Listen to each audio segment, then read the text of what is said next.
Bonjour et bienvenue dans l'épisode 9 de mon podcast consacré au tricot Valpolicella Knitting.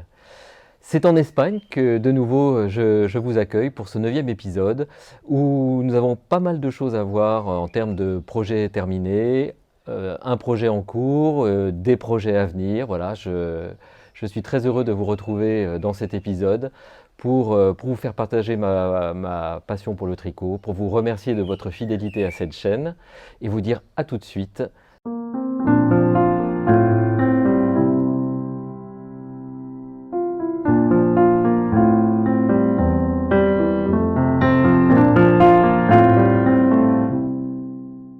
Voilà, eh bien nous voilà installés pour ce 9e épisode avec, comme je vous le disais, pas mal de projets terminés, des projets à venir et puis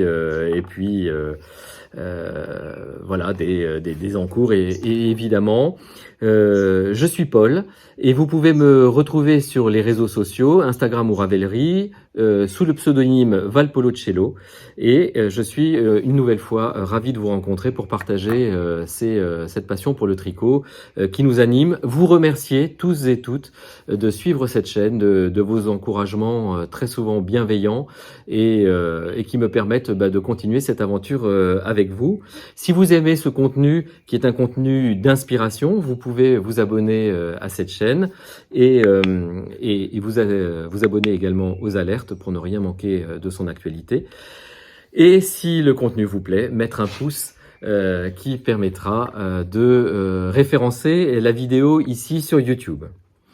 Alors, aujourd'hui, c'est un peu particulier parce qu'on va aborder les ouvrages terminés sans que, pour la plupart, je les ai publiés sur Instagram. Cela est dû à une actualité familiale triste et douloureuse que nous surmontons en famille et qui a fait que il y a cette sorte de désynchronisation entre Instagram où habituellement je publie mes ouvrages, puis je les reprends en détail sur YouTube. Et aujourd'hui, ça sera le contraire. On va détailler les projets ensemble et nous nous rencontrerons sur Instagram pour des publications à venir avec les ouvrages postés individuellement. Il y a également au programme, mais pas pour cet épisode-là, un test secret pour Knit Spirit, Gaël Guérin. Je n'ai pas le droit de vous en parler, donc je vous en parlerai la prochaine fois, puisque je crois savoir que fin juin, nous serons à même, quand je dis nous, ce sont l'équipe de testeurs autorisés à publier l'ouvrage. Alors c'est parti, on démarre tout de suite par les ouvrages terminés.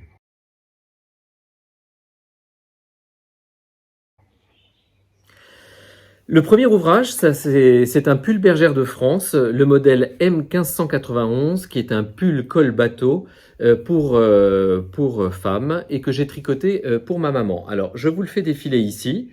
C'est un pull, donc col bateau, je l'ai dit à l'instant, on voit bien le col bateau ici, qui est pas très difficile puisque c'est du jersey en droit sur les manches, sur le dos, et le devant est orné d'un motif de dentelle ajouré en V de part et d'autre d'une colonne de maille centrale. Alors, assez classiquement chez Bergère de France, donc c'est un pull tricoté à plat qui se tricote du bas vers le haut et qui ici ne démarre pas par des côtes comme c'est le cas habituellement chez Bergère de France. Ici c'est le jersey en droit qui va rouloter un petit peu et qui va créer la lisière. Donc que ce soit le dos ou le devant, donc on tricote tout droit du jersey en droit pour le dos et puis du jersey en droit, puis le motif ajouré arrivé à une certaine hauteur, non sans avoir marqué ici sur le dos et sur le devant, bien avec un marqueur, l'emplacement des épaules, des manches, l'emplacement des manches. Et puis on continue tout droit jusqu'à rabattre les mailles centrales et continuer de part et d'autre des mailles centrales, un tout petit peu, quelques rangs, soit du motif ajouré, soit du jersey en droit pour le dos, pour la ligne d'épaule. À partir de ce moment-là, on ne rabat pas, comme c'est le cas habituellement chez Bergère de France, on laisse les mailles en attente. On tricote ensuite les manches. Là encore, pas de côte, voilà, je vais y arriver. Simplement du jersey en droit qui roulotte un petit peu. Et puis, on tricote avec des augmentations successives jusqu'à ce qu'on arrive à la longueur de manche désirée, auquel cas on met les mailles en attente sur un porte-aiguille ou sur une aiguille circulaire. On fait la même chose évidemment pour l'autre manche. Alors là où c'est rigolo à monter, c'est que le montage se fait dos et devant, donc endroit contre endroit, et avec les mailles laissées en attente sur les lignes d'épaule, on va faire ce qu'on appelle un rabattage à 3 aiguilles. Donc je prends de quoi vous montrer, donc 2 aiguilles sur lesquelles il y a les mailles laissées en attente, et avec une 3e aiguille, qui normalement est une aiguille du même diamètre, on va piquer la première maille de la première aiguille, la première maille de la 2e aiguille, la tricoter à l'endroit. Vous avez donc une maille sur votre aiguille de droite. Vous faites la même chose sur les mailles suivantes, donc sur la maille suivante. Je pique la maille qui vient de la première aiguille, celle qui vient de la 2e aiguille. Je les tricote toutes les deux à l'endroit. J'ai donc 2 mailles. Et donc avec la pointe de mon aiguille de gauche, je vais rabattre la première sur la 2e. Ce qui va vous faire donc sur l'envers, une sorte de petite chaînette. Alors, je ne sais pas très bien si on va la voir là. Oui, on la voit un petit peu. Hein. On voit la chaînette se former sur l'envers et puis sur l'endroit. L'avantage, c'est que ça vous fait une ligne d'épaule très bien dessinée. Hein. Parfaitement dessinée même. Donc voilà, soit classiquement on fait du point de matelas, soit on fait du rabattage à 3 aiguilles. Là, c'est du rabattage à 3 aiguilles. La délicatesse, à mon avis, de la laine utilisée fait que c'est plus pertinent de faire un rabattage à 3 aiguilles pour ne pas avoir d'ennui. Alors, une fois que dos et devant sont montés au niveau des épaules, vous allez commencer par installer vos manches en répartissant de part et d'autre des marqueurs que vous aurez mis sur le dos et le devant. Eh bien, l'ensemble des mailles. Et ce que je conseille de faire, c'est de prendre la moitié de la manche, hein, le milieu de la manche, et de le fixer avec un marqueur sur la ligne d'épaule. Comme ça, vous pouvez distribuer le nombre de mailles qu'il faut jusqu'au marqueur. Et là, c'est un montage au point de maille. Hein, donc j'ai fait des vidéos sur le sujet, que ce soit le montage au point de matelas ou le montage au point de maille, donc vous pouvez vous y référer dans les épisodes précédents. Ce sont des vidéos dites bonus que vous retrouverez facilement sur ma chaîne. Donc les mailles laissées en attente sont toutes montées au point de maille, ce qui crée sur l'envers ce petit bourrelet, hein, que je montre assez souvent, mais voilà, qui est très propre. Et puis là, le pull est terminé. Hein. Une fois que vous avez monté les épaules et les mailles laissées en attente sur les manches, vous n'avez plus qu'à fermer les manches au point de matelas. Et là, je vous le disais, vous pouvez vous reporter aux vidéos bonus. Et donc, voilà, sur l'envers, vous avez toujours sur le point de matelas ce petit bourrelet. Et puis ensuite, vous assemblez les côtés. Hein. Alors, là où le point de matelas se vérifie être un point extrêmement pertinent pour monter des pulls à plat, c'est que on le voit encore plus ici sur du jersey en droit, il est parfaitement invisible. C'est encore plus vrai, je viens de le dire, sur du jersey en droit, parce que pour monter, vous allez donc aller piquer le fil qui est ce que j'appelle le fil de trame, hein, qui est le fil horizontal qui se dépose entre 2 mailles. Et puis, vous allez serrer en piquant à l'intérieur d'une maille en droit de part et d'autre, donc sur le dos et le devant. Et puis, quand vous allez tirer le fil, je vous invite à vous reporter à la vidéo, eh bien, vous allez reconstituer en fait une maille en droit. Ce qui fait que la couture est parfaitement invisible. Donc là, on la voit par transparence, évidemment, avec ce beau soleil espagnol qui nous gratifie aujourd'hui. Mais sinon, porté, il est invisible. Alors, je vais me reculer un petit peu peut-être pour vous donner un petit peu la dimension du pull. Mais voilà comment il est. Il est très doux à porter. Je vais vous parler de la laine dans un instant. Et il fait le ravissement de ma maman et j'en suis très heureux. Voilà pour ce pull. Alors sur le côté technique, je vous le disais, c'est de la laine très douce. C'est de la laine Rico Design. dans la gamme Rico Design Essentials, les essentiels, j'imagine. Et donc, c'est la base Super Kid Mohair Silk, qui, comme son nom l'indique, est composée de mohair et de soie. Alors, je prends mes notes, c'est 70% de mohair et 30% de soie. Ce sont des pelotes de 25 grammes pour 200 mètres, donc vous voyez, la laine extrêmement fine. Et il m'a fallu 7 pelotes. 7 pelotes que j'ai tricotées donc en 4,5.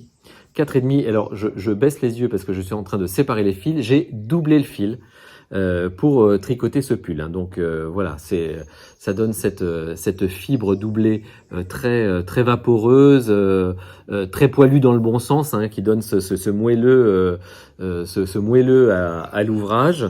Donc je vous disais, j'ai utilisé 7 pelotes, il m'en reste, vous voyez, un tout petit peu. La pelote est à 6,95, ce qui vous fait un ouvrage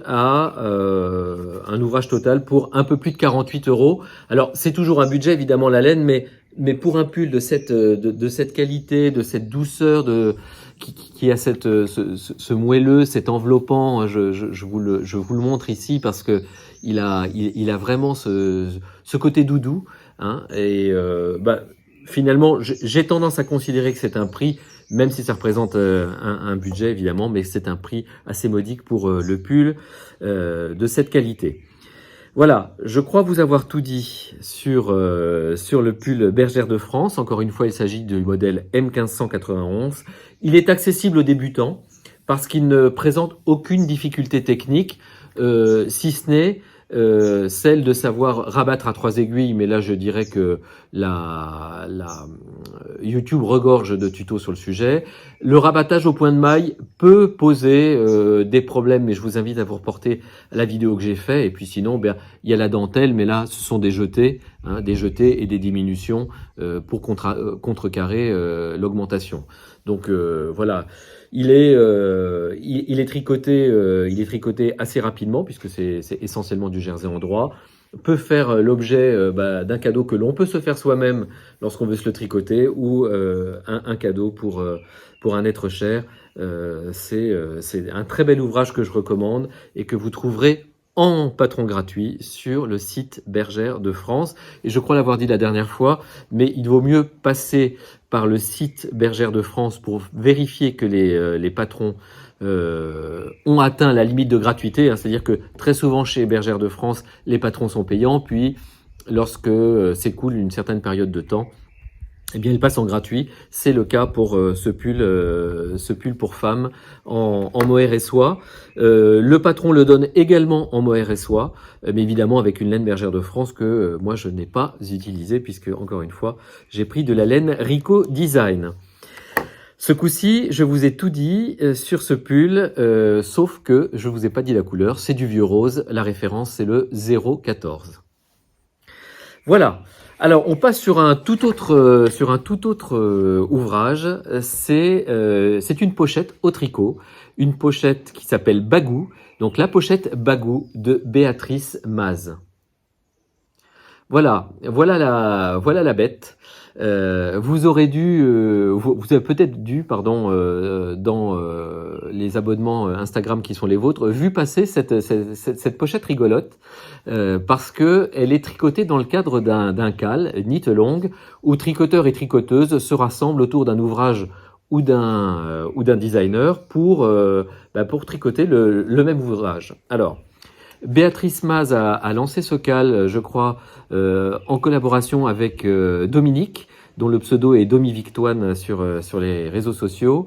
Et Dominique a en plus donc pris la responsabilité de modérer le forum sur Ravelry, forum sur lequel tricoteurs et tricoteuses échangent sur ce bel ouvrage que je vous montre ici. Donc l'endroit, je veux dire l'extérieur et puis l'intérieur.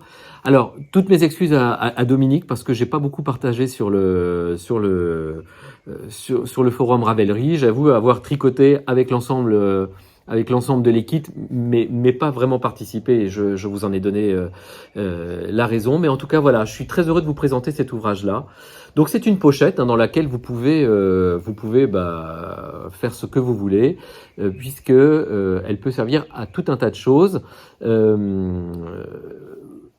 À titre personnel, je l'ai tricoté pour mon compagnon qui va y mettre son nécessaire de tricot.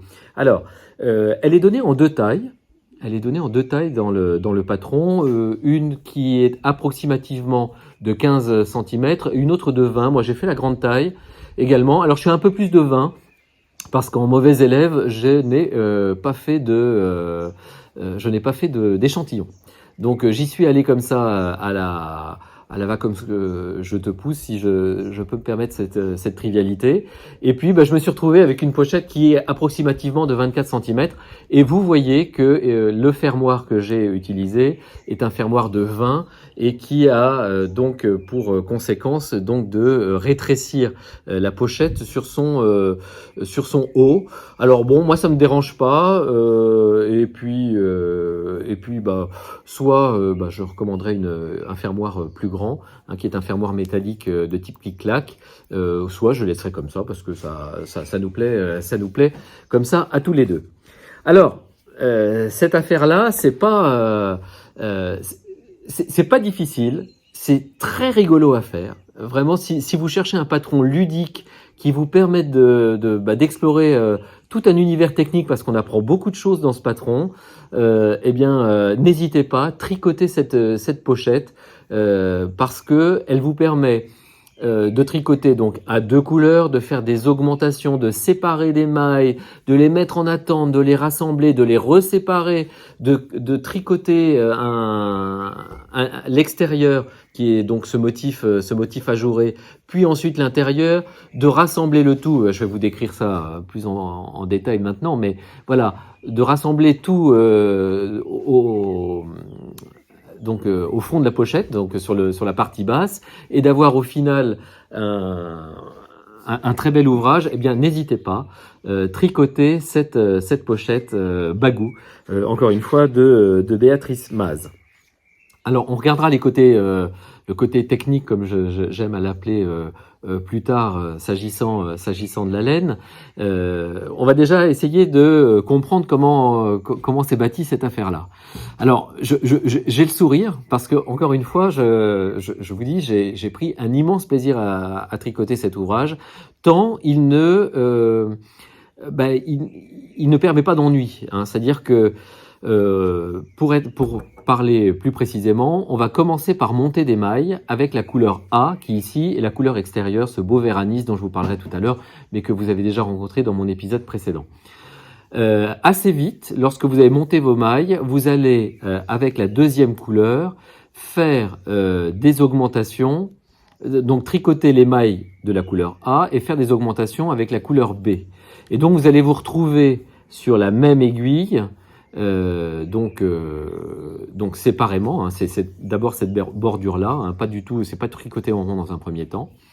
Vous allez vous retrouver avec des aiguilles de deux couleurs qu'il va falloir séparer sur une nouvelle aiguille. Alors, je l'ai pas précisé, mais je le précise tout de suite. Il va vous falloir 3 paires d'aiguilles pour tricoter cette pochette. Donc, vous allez séparer les aiguilles, les mailles marron des mailles vertes, et puis ensuite tricoter la bordure ici verte, puis la bordure marron, et on le voit ici à l'intérieur. Vous allez rassembler ces deux bordures. L'idée étant de créer un tunnel pour faire passer soit un fermoir métallique comme je l'ai fait, soit un I-cord, soit une ficelle, un cordon, bref, tout ce que vous pouvez faire passer dans ce tunnel pour fermer la pochette. Et une fois que, d'ailleurs on voit bien ici qu'elles sont rassemblées avec la couleur B, on voit bien la ligne ici plus sombre au-dessus, eh bien, rebelote, vous remontez des mailles de l'autre couleur pour de nouveau séparer mailles, je vais y arriver, mailles vertes et mailles marron, Et puis là, vous allez pouvoir tricoter le devant et le derrière. Alors, en tout cas l'extérieur et l'intérieur. Donc vous faites ça 2 fois pour les bordures. Et une fois que les 2 bordures sont tricotées, les 2 tunnels, vous allez rassembler en circulaire les 2 bordures. Et là, avec les mailles bien séparées, les mailles marron d'un côté et les mailles vertes de l'autre, vous allez pouvoir commencer à tricoter. Donc ça, vous tricotez comme ça, dans ce sens-là. Vous allez tricoter. D'abord l'extérieur de la pochette avec ce joli motif ajouré qu'on retient très facilement. Donc il y a pas de sujet de difficulté technique.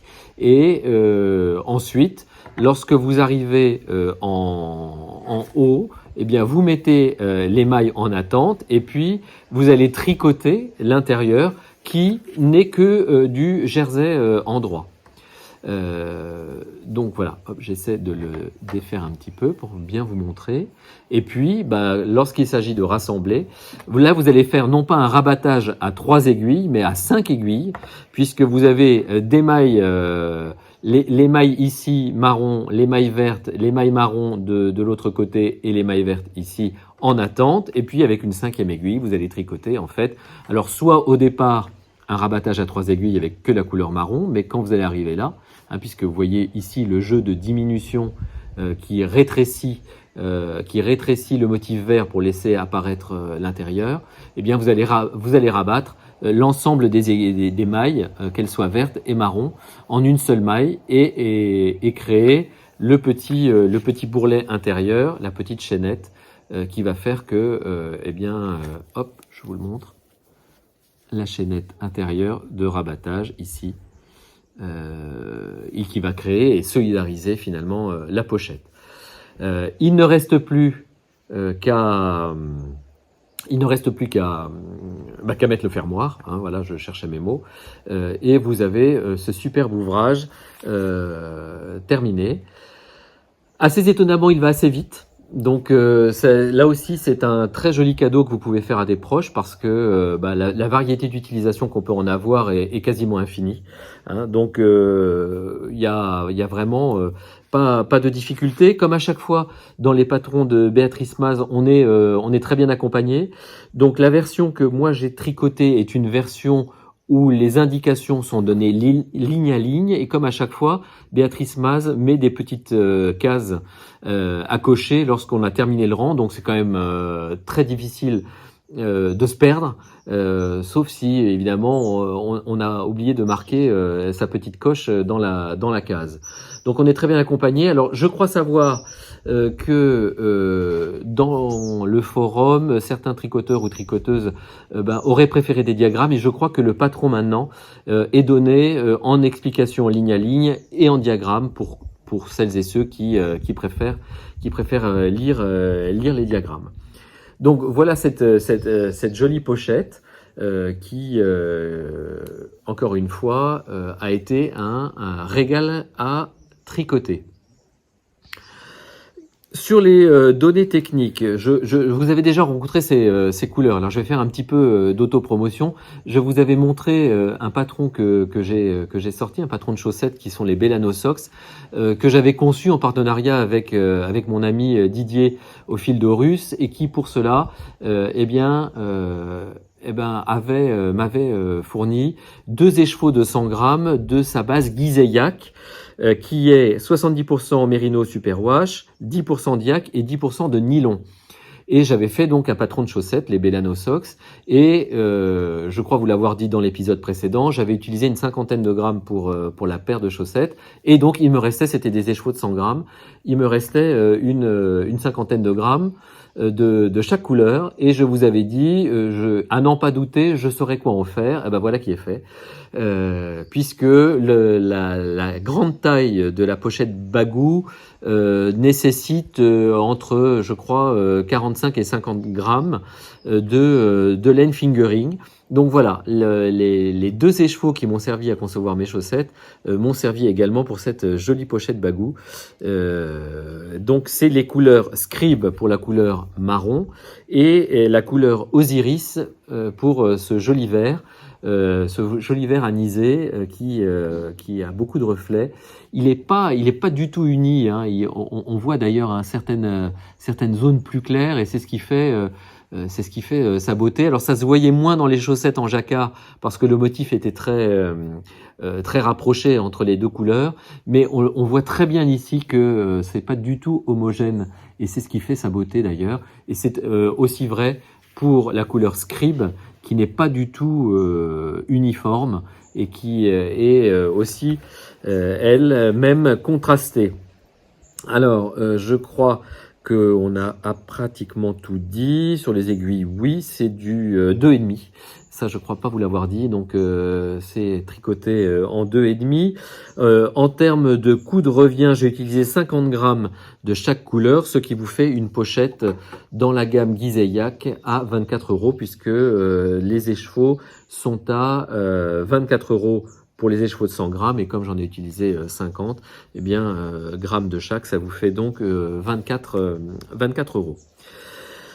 Voilà, un grand merci donc à Béatrice et à Dominique pour ce cal. J'aime beaucoup les patrons de Béatrice Mas, je crois vous l'avoir dit dans un épisode précédent, puisque j'avais tricoté le châle Shima Shawl également dans le cadre d'un cal, et je ne me lasse pas de ces designs. J'ai appris tout récemment dans le dernier épisode d'Olivier, alias O'Kill Tricote, que Béatrice avait fait une autre pochette tricot, et à n'en pas douter, je vais l'avoir sur mes aiguilles dans pas très longtemps, à n'en pas douter. Donc voilà, patron addictif et ludique, je me suis mis en note, voilà, et je crois vous avoir tout dit sur cette belle pochette Bagou. On revient maintenant chez Bergère de France avec un gilet zippé, c'est le modèle M1049. Et je vous montre tout de suite à quoi ressemble cet ouvrage. Alors, je vais être obligé de me reculer un petit peu pour vous montrer ça. Voilà, c'est un gilet zippé. Donc, assez ouvragé, on va détailler ça ensemble. Et voilà le dos, le zip.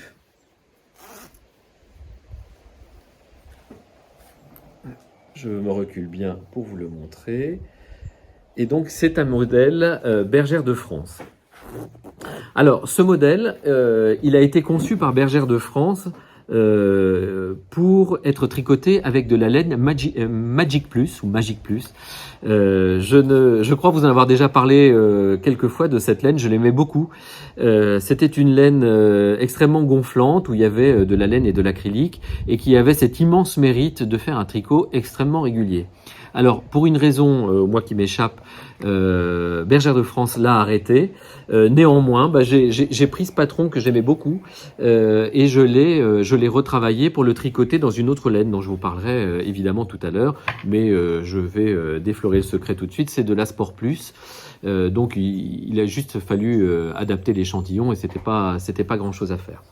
Alors, si on regarde comment il est bâti, alors déjà on voit tout de suite que c'est un pull raglan, hein, on voit ici le raglan, enfin c'est un pull, c'est un gilet raglan, et vous savez que j'aime ça, et à chaque fois je me pose devant vous en impénitent en disant j'y reviendrai pas, c'est trop les torsades, j'en ai assez, et puis à chaque fois j'y reviens, donc voilà, j'ai replongé.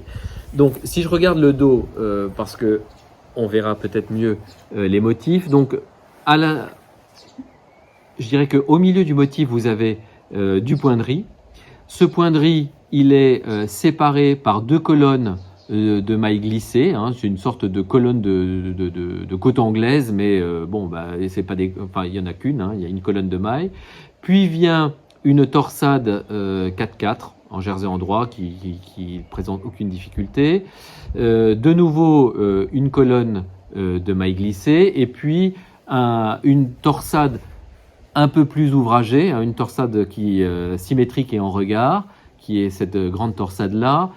De nouveau une colonne de mailles glissées, la petite torsade, la colonne de mailles glissées qu'on retrouve sur le raglan, et puis du point de riz.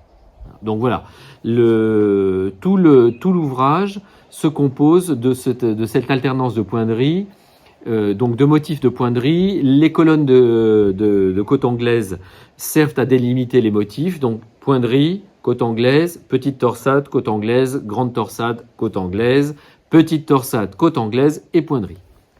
Et ça, c'est vrai pour les manches, c'est vrai pour le devant et évidemment et le dos, puisqu'il est parfaitement, je dirais, symétrique.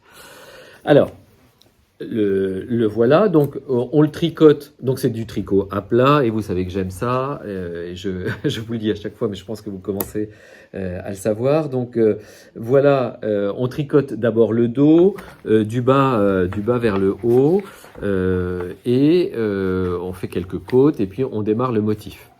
On commence ensuite le raglan. Hein, on voit bien donc là les deux lignes de raglan, et puis on va faire la même chose pour le devant, sauf qu'on va tricoter un devant gauche et un devant droit. Et puis les manches raglan, là aussi, pas beaucoup de difficultés, si ce n'est que il faut tordre et détordre. Alors, le patron, évidemment, indique ou préconise l'utilisation des aiguilles des aiguilles auxiliaires pour tricoter les torsades.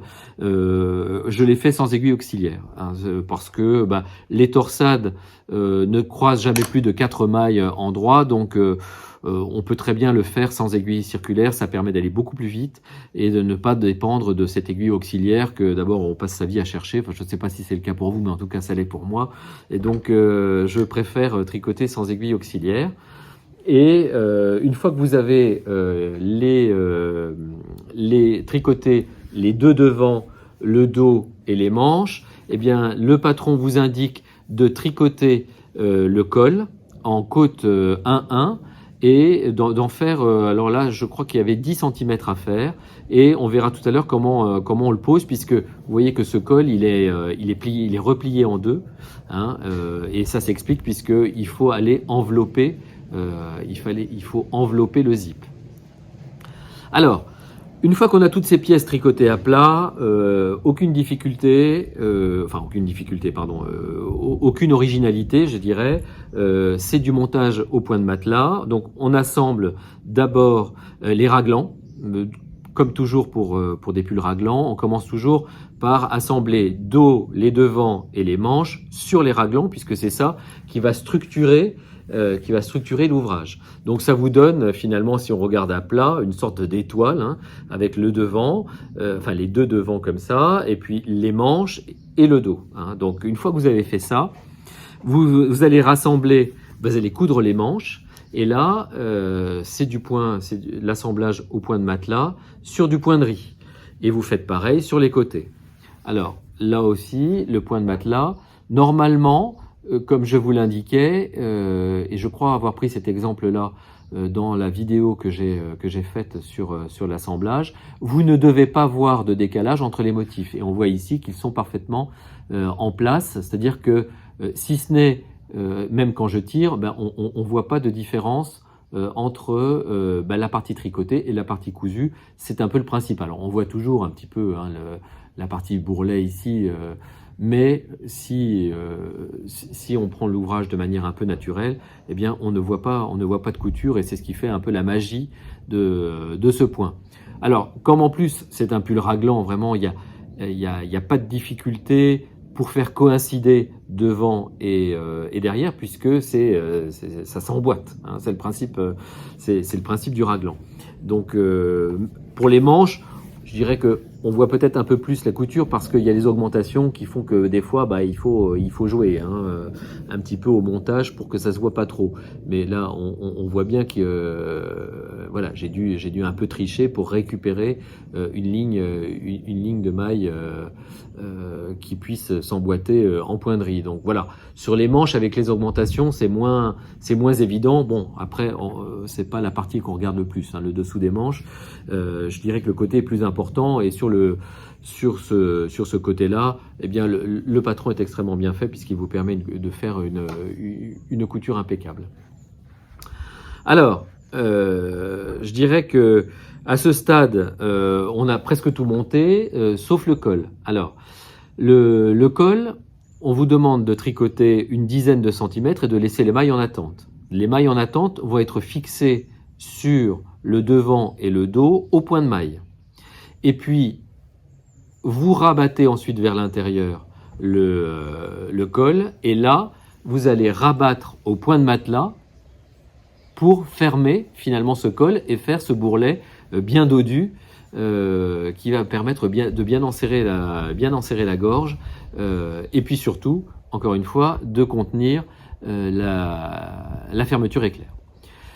Alors, c'est toujours un peu délicat de monter des zips sur un tricot. Alors, ceux qui vont s'essayer à la machine, alors soit vous êtes très doué, et c'est plus probablement moi qui ne le suis pas, ça ne donne jamais de bons résultats. Peut-être une histoire de pression, de points, mais ça, j'arrive. Le zip n'est pas terminé de coudre que j'ai plus de pull, hein, parce que la machine va accrocher et resserrer le tricot. Donc moi, je monte à la main. Je monte au point arrière. Alors ça, c'est pas toujours très droit, mais voilà. Je monte au point arrière pour être sûr de ne pas tendre le tricot et que ma fermeture éclair soit montée correctement et ne dépasse pas.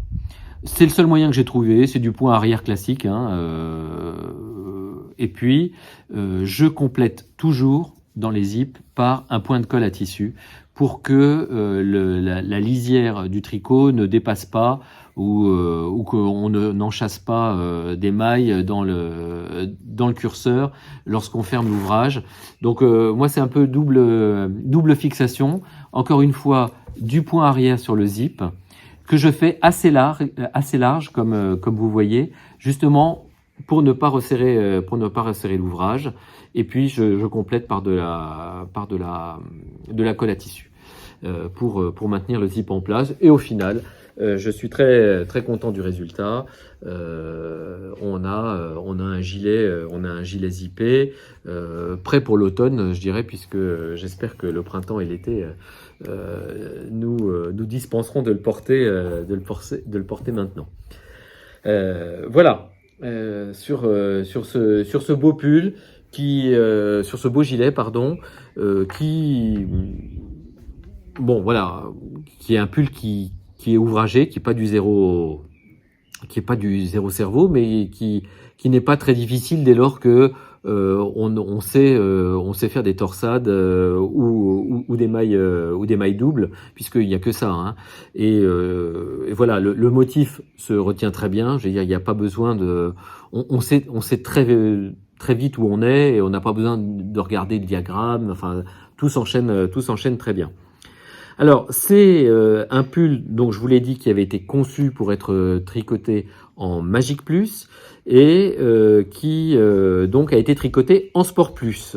Donc j'ai dû adapter le patron en ça que le patron initial est tricoté en 4,5 pour la Magic Plus et que pour être à l'échantillon sur de la Sport Plus, j'ai dû tricoter les côtes en 5 et l'ouvrage en 5,5. Il m'a fallu 12 pelotes donc de Sport Plus, 12 pelotes à 4,95, ce qui vous donne un gilet hors prix de revient du zip qui doit être, je crois, 5 ou 6 euros. Donc voilà, rien qu'en laine, vous avez une soixantaine d'euros et peut-être 4 ou 5 euros pour le zip. Donc le zip plastique, évidemment, pour la laine. Je crois savoir qu'il y a des soldes sur la Sport Plus actuellement sur le site Bergère de France. La pelote n'est plus qu'à 3,71 au lieu de 4,95.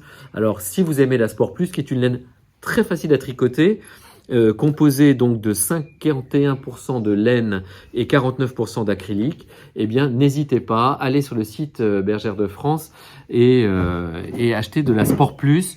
Donc vous savez, avec ce que je viens de vous dire, que vous pouvez adapter des patrons de Magic Plus en Sport Plus et que ça fonctionne très bien. Donc moi, sur ma manière de tricoter, j'ai dû augmenter donc d'une taille d'aiguille, mais c'est pas forcément le cas pour tout le monde. Voilà, je le refais défiler devant vous. un gilet qui est assez lourd en Sport Plus et qui a un très bel effet avec ce col replié qui permet vraiment d'être bien au chaud pour les soirées fraîches. Voilà, je le refais passer pour que vous puissiez voir les différentes torsades défiler devant vous. Et je pense que je vous aurai tout dit sur ce gilet. Voilà. Ce gilet zippé, encore une fois, c'est le M1049 de Bergère de France, qui est également en explication gratuite. Donc, vous le trouverez facilement sur le site, puisque le patron est passé en gratuit. Voilà, on attaque le dernier projet terminé. Je vous l'avais montré alors qu'il était encore à l'état d'encours. C'est le Brio Garter Sweater de Steven West que j'avais commencé à tricoter. Je vous l'avais montré en beige et bleu et je vous avais dit que ce pull serait, comme il me restait du bleu, serait refait en bleu. Voilà qui est fait. Nous avons désormais chacun le nôtre et je ne sais pas s'il faut que je reprenne l'ensemble des explications, mais très succinctement, c'est un pull qui se tricote en rond du col vers le bas, avec la particularité d'être tricoté en circulaire point mousse et avec sur les côtés et sur les manches, des côtes anglaises monocolores que les Anglais appellent la brioche. Alors voilà. Il est donc, une fois qu'on a tricoté le col en côte torse 1-1, qu'on a rassemblé le col et fait ce petit bourrelet puisqu'il est plié en deux, rabattu les mailles à 3 aiguilles pour en faire ce joli col bourrelet, on commence à adjoindre le motif donc de côte anglaise et puis les rangs de points mousse en circulaire. Donc il y a un rang vert, un rang droit et puis on fait des augmentations successives. On vient faire toute la partie ici entre les épaules, donc on fait les épaules d'abord, on laisse en attente, on fait les parties entre les épaules et puis donc sur le devant et sur le dos, et puis une fois qu'on a fait ça, on met tout en circulaire et on commence à tricoter, et ça donne ce très beau pull également. Pour plus de détails techniques, je vous invite à vous reporter à mon épisode précédent puisque j'avais présenté exactement le même pull en beige. Et là, la seule coquetterie du pull est d'avoir donc une lisière beige en e-cord après les côtes torse 1-1. C'est sa seule extravagance. Le pull beige que je vous avais montré était les manches bleues démarrées ici, mais comme j'avais beaucoup plus de bleu, j'ai pu faire tout le pull en bleu, sauf les poignets pour rappeler le premier exemplaire du pull. Voilà, sur le pull Brio Garter Sweater de Steven West, encore une fois, je m'attarde pas puisque c'est exactement celui que j'avais présenté dans l'épisode précédent. Alors, je vous propose que nous passions au projet en cours.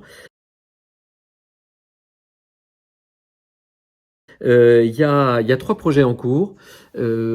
Un projet de pull Bergère de France, une fois de plus, tricoté à plat, et c'est un pull qui est très sympa à faire.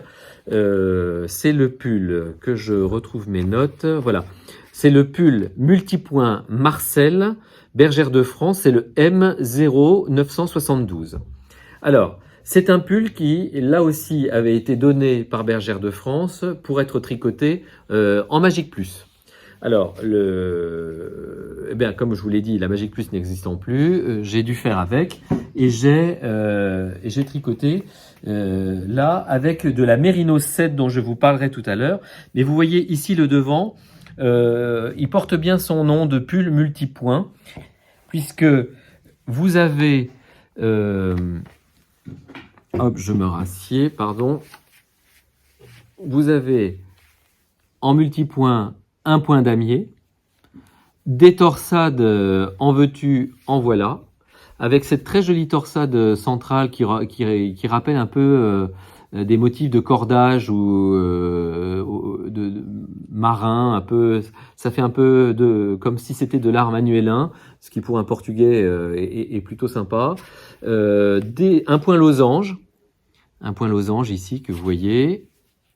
Et ensuite des gros damiers, et puis on repart sur du point losange, la torsade, appelons-la manueline, la torsade manueline sur la gauche, et puis des torsades plus classiques sur la droite.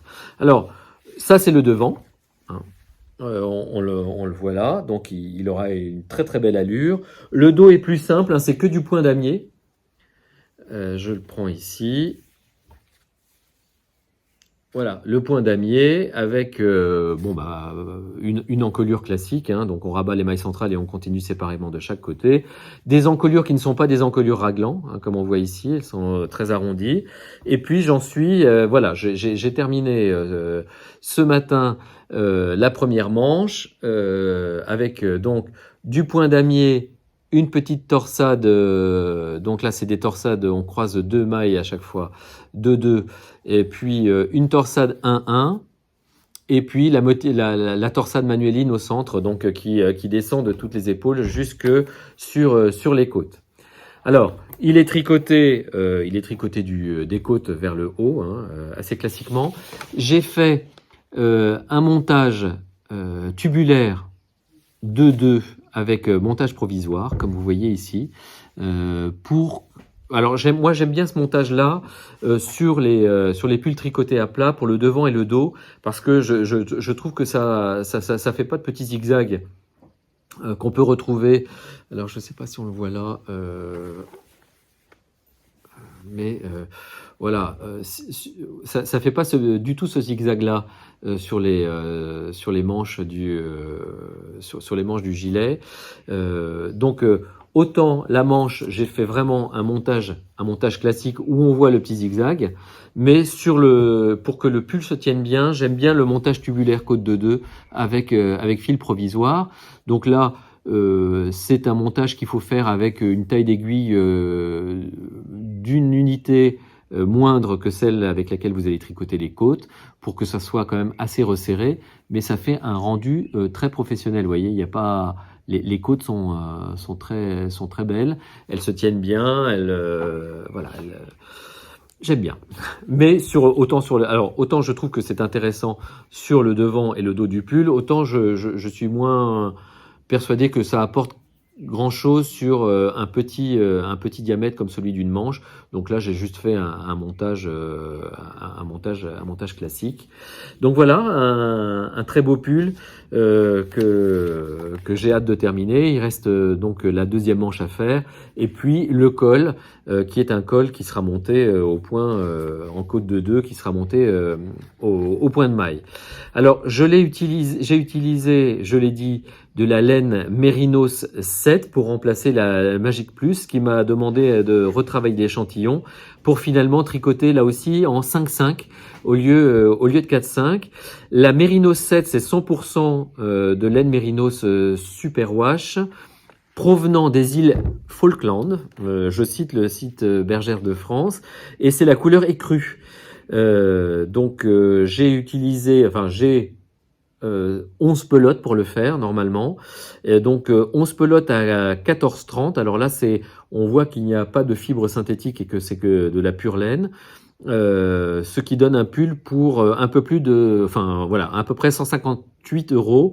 Ce sont des pelotes donc de 50 grammes pour 85 mètres, hein, on est en DK, et donc voilà la Mérinos 7 de Bergère de France, qui encore une fois est une laine pour le coup assez onéreuse, mais ça n'est que de la laine, évidemment il n'y a pas de fibre synthétique. Alors là encore, je me suis rendu ce matin sur le site Bergère de France, il y a une promo La pelote n'est plus à 14,30 mais à 10,72. Je vous le dis pour ce que ça vaut et la durée de la promo que ça vaut, car je ne sais pas vous dire combien de temps ça va durer. C'est une laine assez bizarre à tricoter. Alors, elle est très peu retordue et je dois dire qu'au piqué, elle se dédouble assez facilement. Alors c'est un peu dommage, je trouve, pour de la laine, pour de la pure laine. Personnellement, j'aurais aimé qu'elle fût plus retordue. On se perd un petit peu dans le piqué. Alors le rendu est très sympa. Très moelleux, on sent que ça va être un pull chaud, mais à tricoter, je dirais pas qu'elle est très agréable à tricoter. Alors bon, peut-être que vous aurez d'autres retours à me faire, et évidemment je suis preneur, mais je vous dis ça de mon expérience. D'ailleurs, on le voit bien, hein, elle se dédouble, enfin elle se dédouble. En tout cas, les brins se séparent assez vite, et ce qui la rend pas particulièrement agréable à tricoter, mais le rendu est vraiment un rendu voilà, valable, et je ne saurais trop vous conseiller de tricoter les patrons Bergère de France avec cette laine-là, qui représente toutefois un budget, évidemment, on l'a dit, mais le rendu est très net, hein. Alors, on lui doit ça. Elle est peut-être un peu difficile à tricoter en termes d'allure, parce que, évidemment, on peut se prendre dans les brins, mais la séparation des motifs est extrêmement nette, hein, entre les damiers, les torsades. Il n'y a vraiment pas de flou. C'est une laine qui dessine très bien les motifs. Donc voilà, il y a un petit plus, un petit moins. C'est évidemment chaque fois on a des pour et des contre. Bon, moi je trouve qu'il y a plus de pour que de contre en l'occurrence, mais je me devais de vous faire ce retour-là. Et puis j'espère vous le présenter très vite sur Instagram et un peu plus en détail dans l'épisode prochain. Un autre en cours qui est alors l'adaptation d'un patron Bergère de France, un peu avec ce que j'ai comme laine. Je vous avais parlé la dernière fois du fait que j'avais été l'heureux comment dirais-je, destinataire d'un stock de laine dont des personnes se débarrassaient. J'y ai trouvé de la laine sport avec laquelle j'avais tricoté un gilet Bergère de France, le gilet que je vous ai présenté aubergine, avec cette laine. Et puis avec ce stock, eh bien j'ai tricoté là un pull aussi qui est à plat. Alors le pull, la référence, c'est le pull 593 de Bergère de France, en explication gratuite. Et alors j'ai décidé de l'appeler autrement parce que j'ai bidouillé le patron pour en faire un pull complètement asymétrique. Donc là vous avez un joli motif qui part des côtes et qui vient mourir en biais sur le côté du pull. Et puis, j'ai mélangé un peu des laines que j'avais parce que j'ai pas de quoi tout faire. Donc là, on a une manche avec ce motif de nouveau qui vient mourir sur le côté du pull, et puis l'arrondi de la manche pour un montage à plat. Le dos, ça n'est que du jersey en droit, comme vous voyez. Et puis la deuxième manche est en cours, et là elle n'est pas du tout symétrique avec l'autre.